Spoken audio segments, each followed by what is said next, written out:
What's up, everyone? Welcome back to QT with a Pod.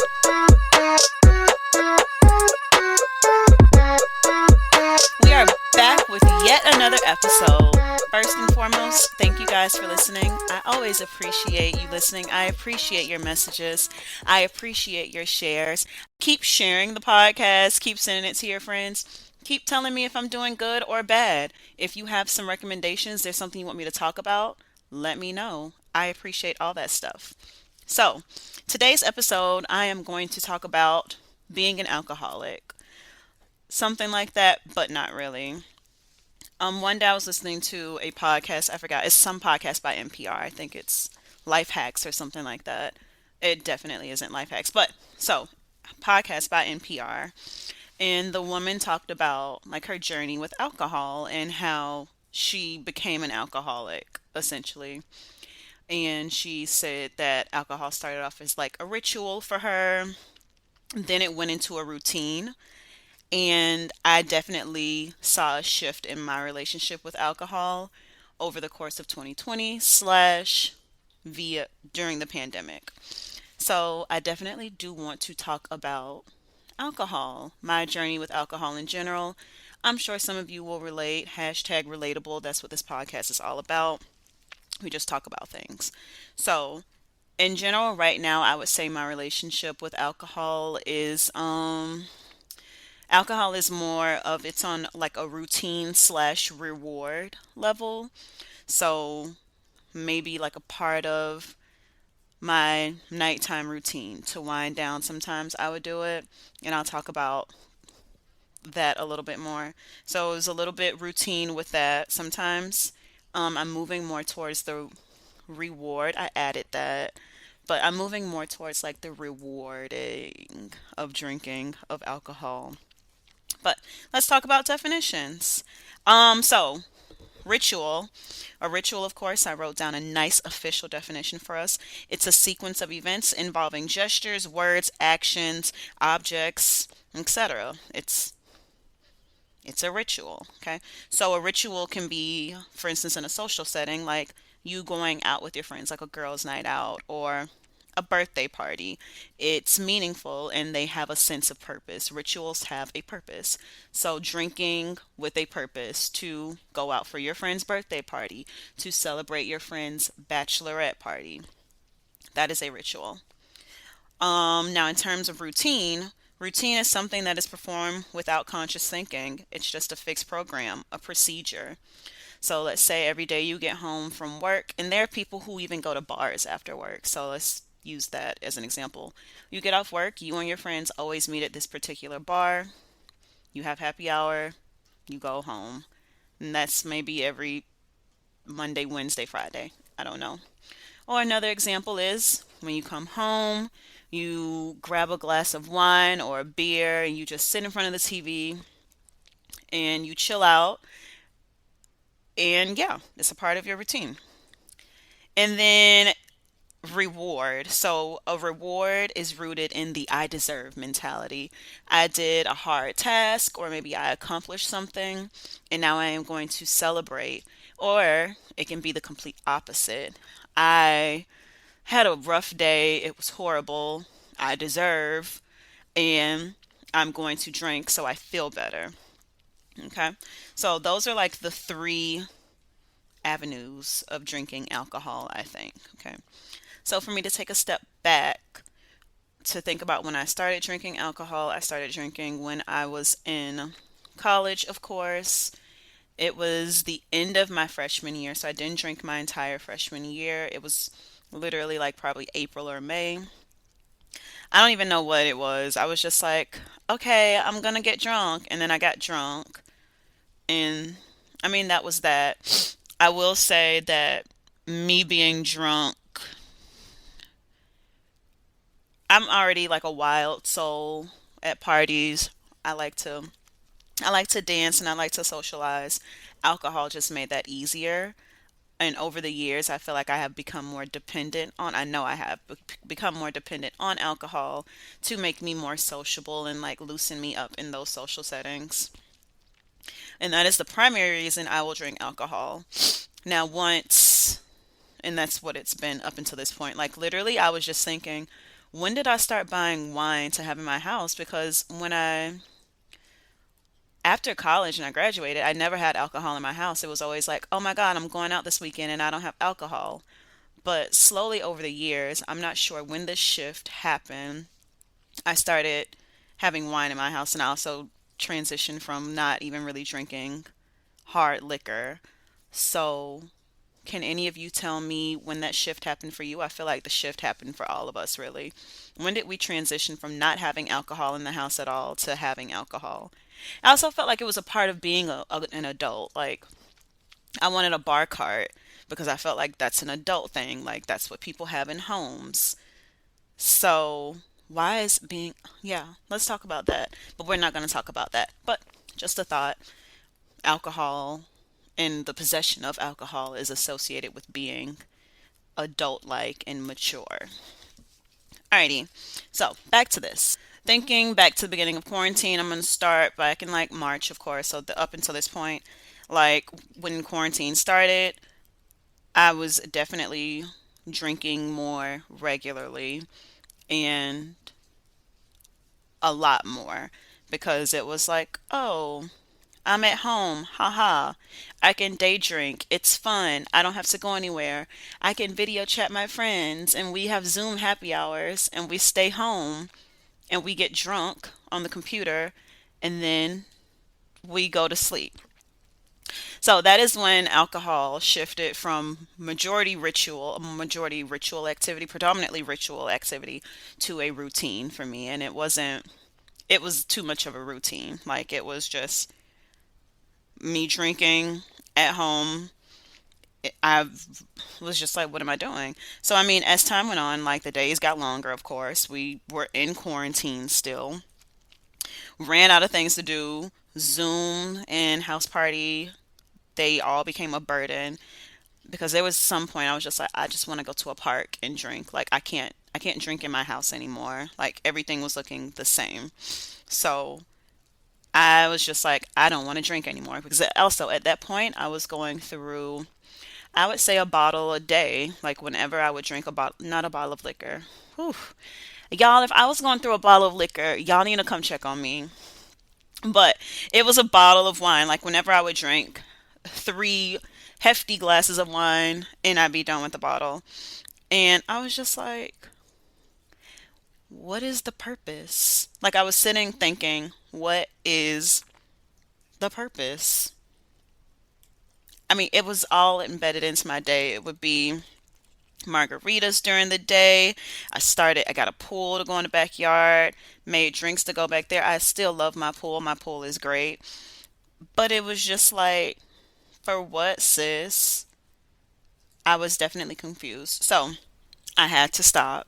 Definitely, I remember it was leading up to my birthday, which is in June. I was like, all right, I gotta shed a few pounds for my birthday because, like, who doesn't try to shed a few pounds before their birthday, right?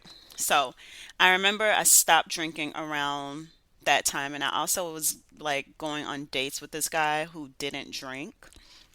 So going out on the weekends, I wasn't drinking because we just didn't drink on our dates. We we were sober. So that was really good, like getting to know someone without it being based around getting drunk. But different topic. So, anyways, I remember that part, and then I was like, okay, I'm gonna drink for my birthday, and then like I was like cold turkey after that, and then I was like, why is this? I'm saying, and then I was like, guys, just listen to me. You bear with me, I bear with you. So after that, I was like, I'm quitting cold turkey. I need to stop drinking. Like, I don't even need to drink. Like, what is the purpose? I'm not even going anywhere. I'm literally just in the house. So I found myself then, it felt hard to me. And I was in the grocery store and I was like, I just want to buy wine. Like, I felt like I needed to buy wine. So I was like, okay, I'm definitely an alcoholic. So I remember going to Google because I go to Google for everything. And I started doing research to see if I was an alcoholic. And I have the exact article that I read because I was like, okay, I'm definitely not like your stereotypical alcoholic. Maybe I'm a different kind of alcoholic. So I started reading on the one and only WebMD about high functioning alcoholics. So I'm looking at the article now, and it says, like a quote, I have a great job, I pay my bills, I have lots of friends, therefore I'm not an alcoholic. Or this person may make excuses saying, I only drink expensive wine, or I haven't lost everything or suffered setbacks because of drinking. Okay. So it was just basically, it sounded like me. And I was like, am I really, am I really a functioning alcoholic? So, of course, they have these numbers. So, for women, having more than 3 drinks a day or seven a week is heavy drinking. I was definitely drinking, I wasn't drinking 3 drinks a day.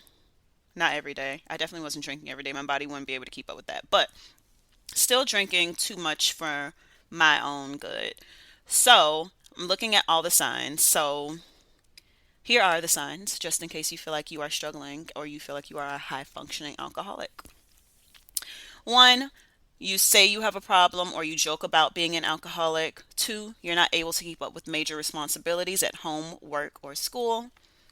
Three, you lose friendships or have relationship problems due to drinking, but you don't quit alcohol. Four, you have legal problems related to drinking, such as a DUI arrest.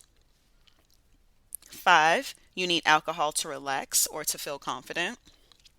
Six, drink in the morning or when you're alone. Seven, you get drunk when you don't intend to. Eight, forget what you did while you were drinking. Eight, deny drinking, hide alcohol, or get angry when confronted about drinking. And then the last one, and if you have caused loved ones to worry about you or make excuses for your drinking. Okay. So the article also mentions that high functioning alcoholics seem to be in control, but they put themselves in danger by drinking and driving, having risky sexual encounters, or blacking out. Then it goes off to name some of the health risks associated with heavy drinking. So when I was reading this article, I was like, I don't think I'm a high functioning alcoholic. Do I think some of these things were true for me during a certain period? Yes. I definitely joked about being an alcoholic when I was like, I'm drinking too much. I'm an alcoholic. I kept up with all my responsibilities, didn't lose any friendships. In fact, I feel like my friends were drinking with me online. Okay. Um, need alcohol to relax or feel confident. I feel like that happens outside of the pandemic. That's the reason we pregame to go out to relax or feel more confident, especially when you're going around random people. That probably won't be happening anymore after this. Genocide. Drink in the morning or when you're alone. Now, I never woke up in the morning and was just like, yo, I need some alcohol. But I was alone. I was drinking alone. So yeah, so those are all the signs. So after reading all of that and kind of thinking about it, I was like, okay, I was a high functioning alcoholic for about 2 to 3 months. But do I think that this is long term? No. So, yes, I stopped. So, I did do the cold turkey. I was just like, I'm not buying alcohol anymore. And then I thought it was ridiculous to do that because why am I forcing myself to just quit drinking? Because I mean, I still wanted to drink. So then I limited it to just drinking on the weekends because my days started to bleed together. So I started to make sure I had structure, and I'm pretty good at building structure, but sometimes we get tired of doing the right thing. So, built more structure into my days, and I I stopped drinking as much really. So I was just only drinking on the weekends. So at that point, I was trying to transition my drinking back to a ritual thing. I'm only doing happy hours, and I think I started hanging out with people more as well. So started actually seeing my friends. So I didn't I wasn't drinking as much.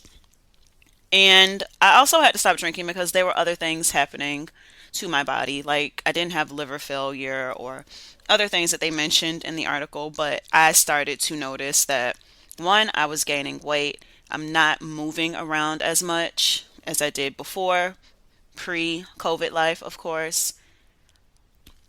So I was gaining weight and I was just like, bleh. Two, I guess as you get older, it's true. Like hangovers are real. And I've never had a hangover before. Like I feel so like cloudy the next day and I hate the feeling of wasting a day. So I really did not have any mental clarity.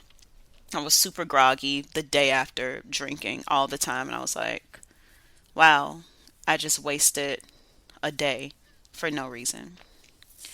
And then the last side effect of me drinking was spending more money. Whenever I would go to the grocery store, I had to go buy wine. And it was just like, sis, you don't need to do that. You don't. So I did stop buying wine. I don't have wine just sitting in my house about 80% of the time right now. I would only have wine left over, but as far as like having multiple bottles of wine, no, I don't do that because I just don't. I just don't need to. Maybe I'm not going to be an adult with a full bar cart, but whatever. Another thing that I've done to, I guess, combat my drinking problem was the fact that I was, I would just use my, so the act of drinking, wow, I'm a mother. I'm a mother. As you, that's my son. So the the act of drinking out of like a glass, like a wine glass or a champagne glass, I like that part, right? So all I did really was get some frozen fruit and water or like some club soda or diet soda and pour it in there. So drinking out of my nice glasses still had the same effect. I think it was more so me, it was just a part of a routine. It put me in a certain mind state of mind, I guess. So that is something I did, and literally me just having my glass of water, my wine glass full of water or frozen fruit and soda, it's the same thing. Okay. Um and then lately, the guys I've been dating, they don't drink alcohol. And I was like, wow, I like that. So these guys are not drinking, so I'm not really, I'll order a drink sometimes when we go out, but and I'm not going out that much, guys. Like, okay. So when we go out and hang out, it's not centered around alcohol, which I really do like. Like we're literally drinking water. One guy ordered a Shirley Temple. It was like, this is so cute. Like, you're ordering a Shirley Temple. I love it. You're like 6'7" and you're drinking a Shirley Temple right now. Get out of here. So, that is sort of my alcohol journey. Hopefully, some of you are able to relate to that and take some of the recommendations if you still are in that funk, the pandemic funk. I feel like all of us went through the pandemic funk, early pandemic. I feel like, but now we are accepting that this is kind of the new way of life. I don't think I'll ever go anywhere without a mask on now, especially on a plane. Like, I'm so mad at myself. Like, why was I getting on planes all these years without a mask on? Why? With that being said, I am going to wrap up this episode. And again, let me know what you think. I'm always looking for feedback. Hit me up on IG. Y'all already know the ad name. I don't have to repeat it because I know y'all know what the vibes is. Bye.